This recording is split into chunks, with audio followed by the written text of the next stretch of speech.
So I'm all saddled up on my mountain bike, and I'm standing at this edge of this menacing downhill. Looking down and peering down, it's way too steep for comfort. And bike it or walk it? That's the decision I had to take. We came all the way up here to mountain bike, and it's just going to be a shame to walk this one, I'm thinking. But clearly, if I go down, I'm just going to hurtle down with a ton of rocks. Just then, well-meaning old gentleman popped up from somewhere behind the bushes, and he decides to offer some good advice. We hadn't even exchanged hellos.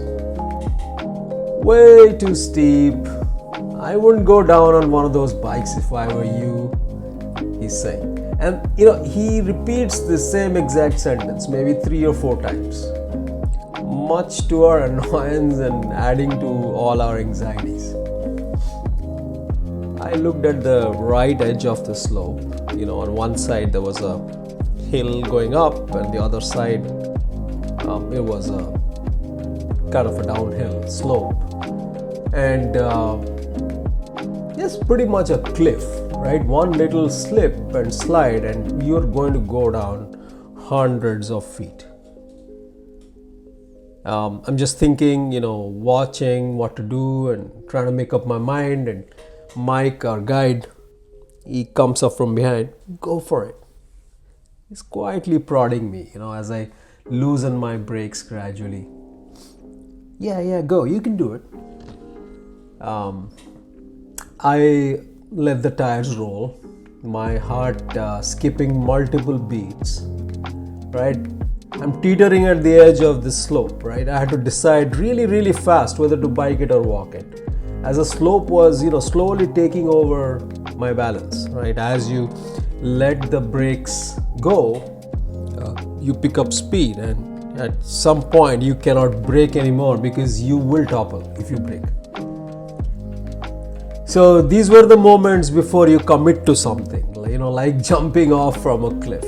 And my indecision eventually forced me to stay on the saddle.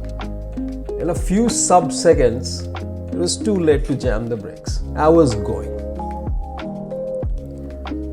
You can do it, you can do it, you can do it. I kept telling myself in a fast loop, going faster and faster as I picked up speed downhill, hurtling down, slipping, sliding, all sorts of things going on, hanging on for dear life. And the most thrilling roller coaster ever. Yoo-hooing to the bottom of the slide. I made it. Without any accidents. It was certainly the most thrilling 10 to 15 seconds of the weekend. Or wait, maybe for the whole entire year. So that was that, and rest of the day turned out to be some real fun mountain biking with rolling hills and pleasant downhills all the way up to camp at Gooseberry. We call this the free miles, as we call them. Carry enough speed into the climbs and then roll downhill. Just repeat the sequence. It was hurting. We joked about needing satin pillows, so our butts could get some plush treatment. It's ironic. When the body is sore, the soul feels so complete and relaxed. Perhaps they're related. Sometimes the harder you work for something, the better you feel at having achieved it. We had pad thai for dinner, followed by a freshly baked carrot cake, thanks to Anne, who baked it right there in the middle of the canyons, in the rig. And they were absolutely delightful and so kind-hearted. We sat nursing our sore muscles, sipped some whiskey, and then decided to sleep outside under the stars. It turned out to be a great decision. As the night deepened and the Milky Way emerged, I wondered when I might do it again. spend a night under the stars in such a beautiful setting of the canyons.